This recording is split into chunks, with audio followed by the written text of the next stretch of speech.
Assalamualaikum warahmatullahi wabarakatuh. Afiamen dimanapun Anda berada, kembali dengan saya Kapten Hans. Saat ini kita akan ngobrol santai bersama seorang pilot, yaitu sahabat saya.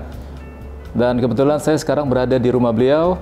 Beliau itu adalah Kapten Abuy Parjaman. Beliau pernah terbang di luar negeri. Dan kali ini kita akan bicara soal pengalaman ataupun culture apa-apa saja dari beliau yang pernah terbang di luar negeri. Baik culture tentang penerbangannya, baik itu mengenai masyarakatnya, lingkungan kerjanya, dan apapun juga kita akan dengarkan dari beliau. Kita mulai sekarang. Assalamualaikum, Kapten Abuy. Waalaikumsalam, Kapten. Apa kabar? Hanafi. Lama tak bersua ya? Gimana? So far so good. So far so good ya. Tapi yang namanya pandemi ini bukan cuma kita saja, semua masyarakat di dunia. Beruntung kita masih bekerja. Tapi cerita soal pekerjaan, lebih baik kita coba flashback beberapa bulan, beberapa tahun sebelumnya. Kapten Abuy pernah terbang di mana saja? Mungkin bisa cerita kepada rekan-rekan kita di sana, pengalaman apa saja yang lebih menarik, yang lebih wah, dan yang pokoknya yang tidak lazim dah. Seperti apa? Coba kita ceritakan. Ini harus spesifik di luar negeri atau di Indonesia? Ya tentunya di luar negeri, pengalaman kita terbang di luar negeri. Saya cerita yang 5 tahun ke belakang saja ya. Boleh, silahkan. Jadi 5 tahun lalu saya masih terbang di maskapai, salah satu maskapai Indonesia Citylink. Kita sama-sama pada saat itu kan, Cap. Oke. Setelah itu saya mencoba nasib untuk bekerja di luar negeri. Saya mencoba menghubungi beberapa agensi yang bisa memberikan akses untuk ke company-company luar negeri. Saat itu saya dikontak salah satu agensi, terus saya di-invite untuk mengikuti rekrutmen. Oke. Itu terjadi saat saya tahun 2016. And then? 2016 akhir. Setelah itu saya mengikuti interview dan sebagainya. Di mana?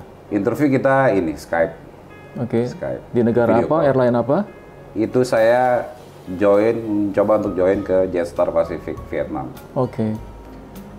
Saya interview via Skype, dan gitu nanti setelah itu saya diundang ke Singapura untuk simulator. Terus beberapa administrasi selesai ya, nggak lama, sekitar nggak nyampe 1 bulan juga udah bisa diterima saat itu. Langsung berangkat ke Hanoi?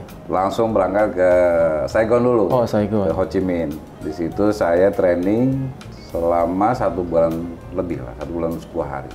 Prosesnya sulit nggak? Prosesnya sulit, sebenarnya sama aja. Kalau prosesnya sih sama aja, di mana-mana company itu sama saja. Cuman mungkin kalau luar negeri itu lebih strict ya. Yang jelas mereka lagi butuh pilot ya? Mereka butuh pilot karena Pada memang saat itu. Jetstar Pacific saat itu multinational company kan, orangnya banyak di situ, banyak dari banyak berbagai negara. Jadi mereka juga isi come, isi go, jadi mereka terus-terusan Rekrut terus? Yes. Oke, sekarang to the point. Ceritanya sekarang sudah sampai di Vietnam nih. Yang kita mau tahu tentang culture-nya dulu deh. Culture masyarakat di luar airline sama di dalam company itu sendiri. Seperti apa yang signifikan berbeda dengan di Indonesia? Ya terus terang saya kalau di Vietnam memang baru kali itu. Saya baru kali itu punya pengalaman hidup di Vietnam. Walaupun sebelumnya saya juga banyak lah terbang di luar negeri atau saya mengunjungi wisata atau traveling biasa, saya sering. Cuman Vietnam ini baru kali itu saya. Oke. Baru kali itu saya datang, awalnya ya seperti biasa lah, kita kan beradaptasi dari kehidupan sehari-hariannya, segala macam. Nah, company culture buat saya ya mostly hampir sama, cuman memang kalau di luar negeri itu aturan company itu memang strict. Aturan-aturan, SOP, policy, company policy dan sebagainya itu strict mereka. Tapi selama kita mengikuti dan tepat, nggak deviate kemana-mana, it's okay.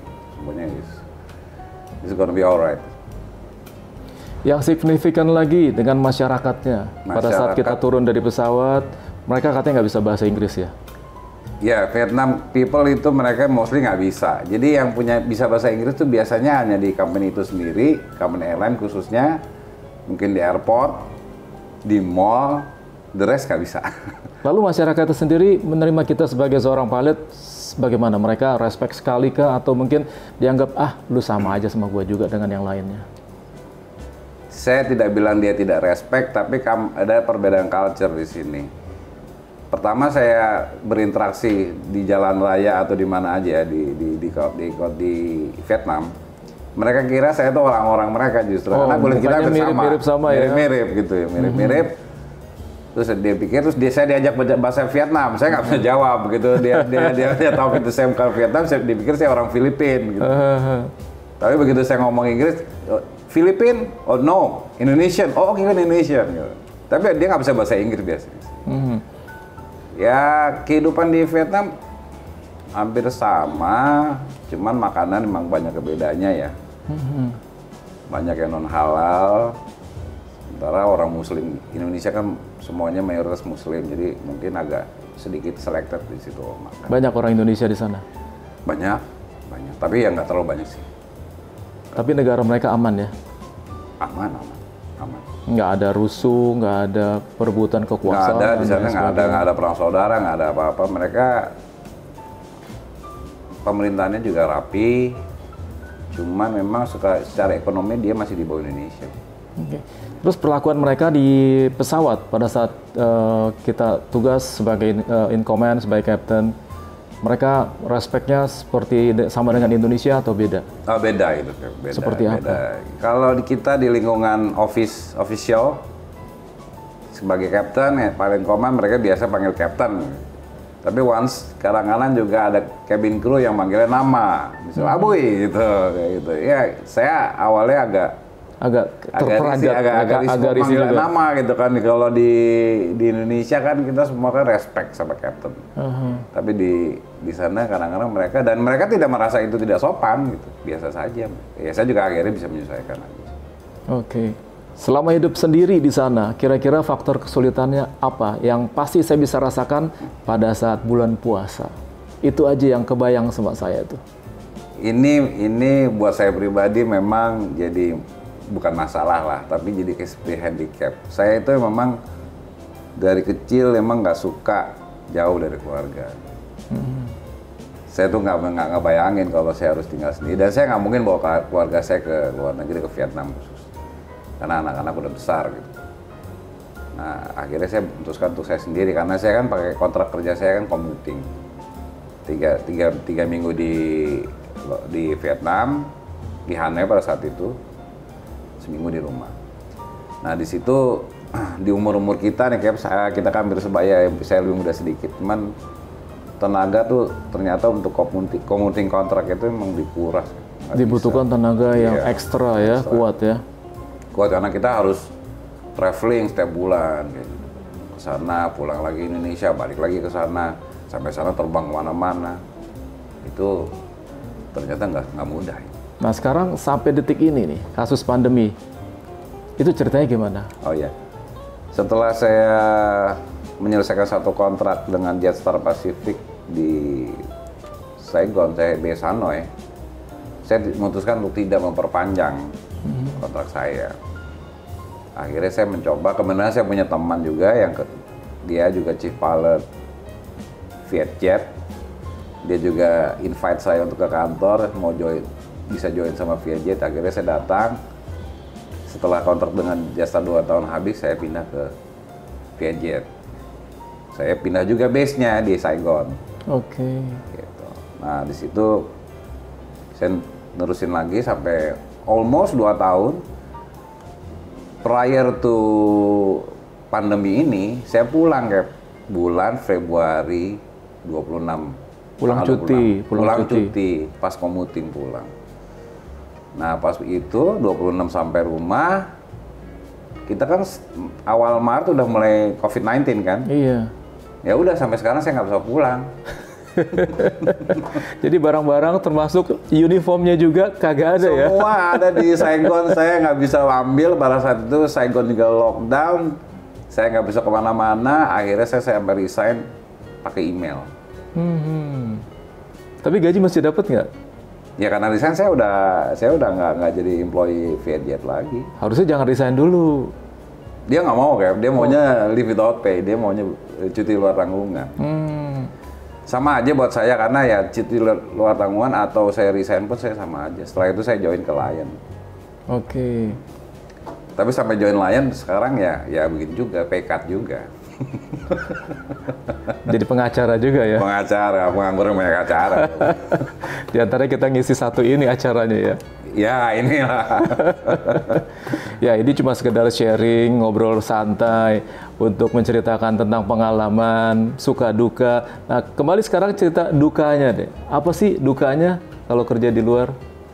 Dukanya sih, tapi memang ini saya ceritain khusus saya aja ya Kep ya. Karena saya tuh orangnya juga, saya juga mungkin udah tidak muda. Saya juga senang di rumah, saya juga homesick orangnya. Jadi 3 minggu di lokasi itu juga di Vietnam itu juga buat saya berat, Cap. Apalagi Captain tadi bilang pertanyaannya kalau puasa gimana? Ya itulah, nggak usah puasa aja saya harus masak sendiri gitu di sana. Cuci sendiri. Ya apartemen saya berantakan, nggak ada yang ada, cuman seminggu 2 kali dia housekeeping. Gitu. Jadi selama Deo pulang ke Indonesia atau ajak keluarga ke sana? Ya awan, karena keluarga saya ajak ke sana apabila anak-anak libur ya mereka datang. Hiburan saya cuman itu. Dalam hal terbang sendiri pernah ngalami sesuatu yang bagaimana, yang nggak normalnya misalnya? Nggak normal. Misalnya dari segi cuaca, dari segi penumpangnya yang mungkin banyak culture lainnya.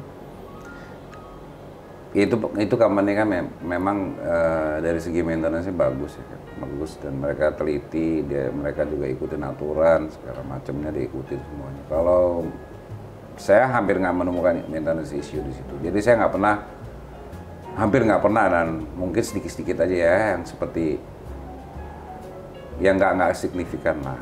Tapi kalau pengalaman saya terbang di Indonesia sama terbang di Asia Tenggara, memang khususnya di Vietnam yang dekat sekali sama Filipina, yang di sana suka ada badai tropis, itu kita sering kena gitu.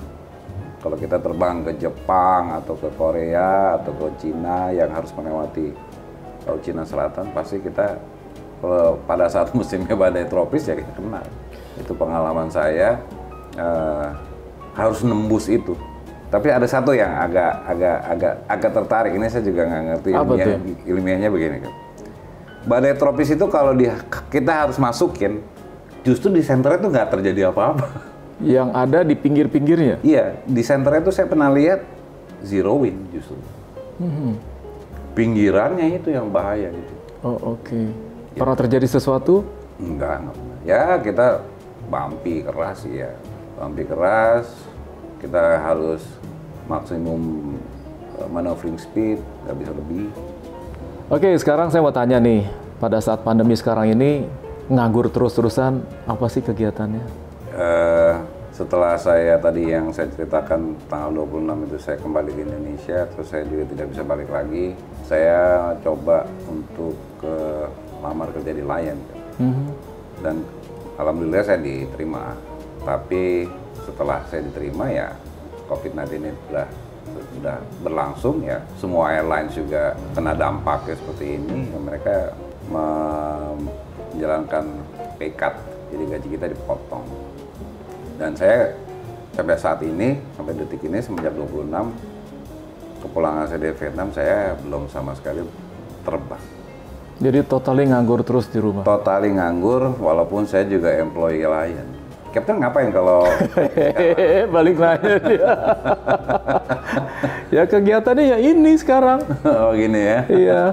Terus sambil olahraga, kadang-kala memang hobi dari zaman SMP dulu, main pingpong, jogging pagi-pagi, entah itu di BKT atau di Pantai Indah Kapuk, entah itu di Senayan. Pokoknya menghabiskan waktu libur itu dengan isi olahraga dan olahraga supaya tetap sehat, karena sehat itu adalah mahal. Selalu selalu ada ininya ya, ada di balik cerita ini pasti ada sesuatu ya. Ada hikmahnya. Ada sesuatu. Iya, ada yang bisa dikerjakan, apalagi saya seringkali berusaha untuk bisa memberikan pengalaman, entah itu ilmu kepada para netizen di luar. Seperti pepatah ataupun pantun saya. Oke.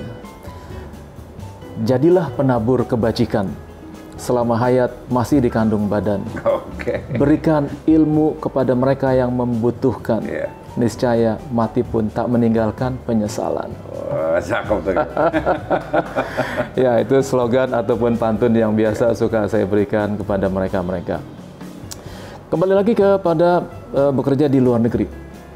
Pasti tanya dong kepada saya, kenapa saya nggak kerja di luar negeri? Oke, sekarang saya yang nanya nih, Captain. Waduh, jangan susah-susah tak pertanyaannya ya. Captain kan senior nih. Punya pengalaman kan di luar negeri kan?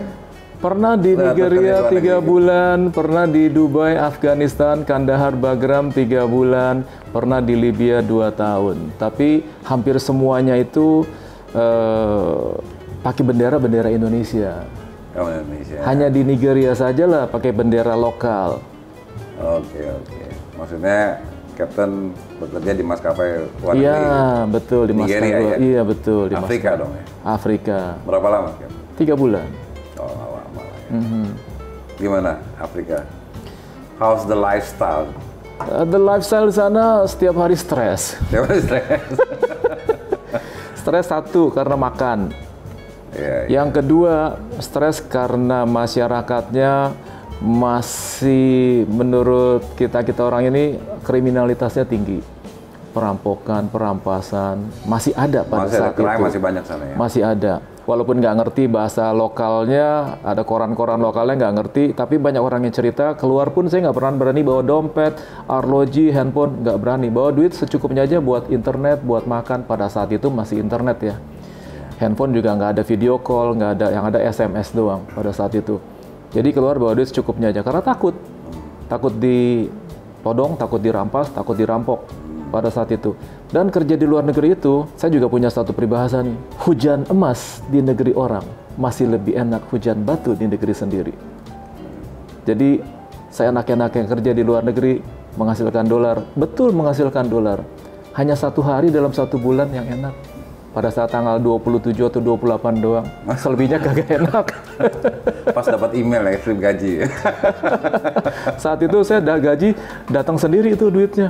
Sama CEO-nya langsung. Saya lihat dari jauh, ini tanggalnya emang tanggal gajian nih ya. Di tas dia ataupun di baju dia ada tebal-tebal sedikit. Wah, ini pasti duit nih ya. Ternyata betul. Wah, di situ yang namanya happy-nya dapat duit pada saat 1 hari dalam 1 bulan, selebihnya sengsara. Iya. Terus selain olahraga, selama COVID-19 apa aja? Nggak ada lagi? Ya itu tadi, selain Ya, nge-YouTube, bikin kesibukan sendiri, yang tujuannya untuk edukasi ataupun sharing pengalaman. Itu saja. Emang sih kondisi seperti gini, profesi kita udah nggak ada harganya rasanya buat saya. Benar-benar yang namanya dunia traveling itu udah habis. Ya, kita harap faktor ini nggak begitu lama lagi kok. Mudah-mudahan beberapa bulan depan atau mungkin end of this year atau beginning of the next year will be normal again. Itu harapan kita. Ya, kita sudah melewati itu 8 bulan ya, Iya. COVID-19 ini. Dari bulan 3, ya hampir 8 bulan lah. Ya. Banyak tuh teman-teman saya juga yang akhirnya juga susah gitu ya dalam keadaan seperti begini. Memang kita pilot ini di kondisi seperti gini, dulu juga kita pernah ya, 98 ya, krisis moneter ya. Tapi yang ini parah ini. Ya, ini jauh lebih parah. Kita menuntut ini sih, kreativitas. Kalau kayak begini kita jangan terpaku sama industri kita sudah hancur soalnya. Dan nggak usah gengsi lagi. Nggak usah gengsi, bener. Harus berani coba belok gitu dari cara berpikir yang lama. Kalau enggak dan ngambil resiko, harus berani ngambil resiko. Kalau enggak, ya. Kira-kira punya tips sesuatu nggak untuk teman-teman para pilot yang juga nganggur ataupun yang belum dapat pekerjaan? Kira-kira dalam kondisi pandemi sekarang ini apa yang harus mereka lakukan? What should they do? Ya itu tadi, basically kita harus, pilot itu buat saya memang karena kita bukan terlalu sih, kita kan terpola untuk hidup seperti pilot yang udah kita laksanain kayak gitu kan. Kita tuh begitu stop tiba-tiba kayak begini itu agak susah untuk switching itu kayak. Banyak pilot yang nggak bisa untuk mencoba tuh hal yang berbeda. Banyak sekali yang kayak gitu. Karena memang kita dibentuk dari awal begitu dan seperti begitu aja udah nggak ada lagi kan. Kita kan pekerjaannya apa sih kayak?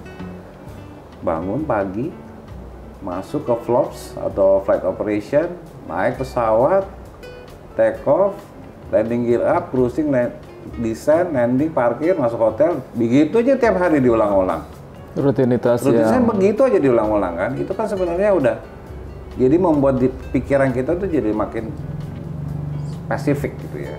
Begitu once ada ini, ada kayak kasus COVID-19 ini, kita susah untuk mencoba untuk berpikir yang berbeda. Kalau memang yang jauh berbeda, misalnya kita beda berpikir dalam hal yang jauh dari aviation, mungkin emang saya juga ngerti, itu nggak gampang emang. Tapi karena coba deh kita coba aja yang dekat-dekat dengan industri kita. Apa yang bisa kita lakuin sih? Banyak kok sebenarnya. Kayak sekarang saya mencoba untuk ya berbisnis charter pesawat.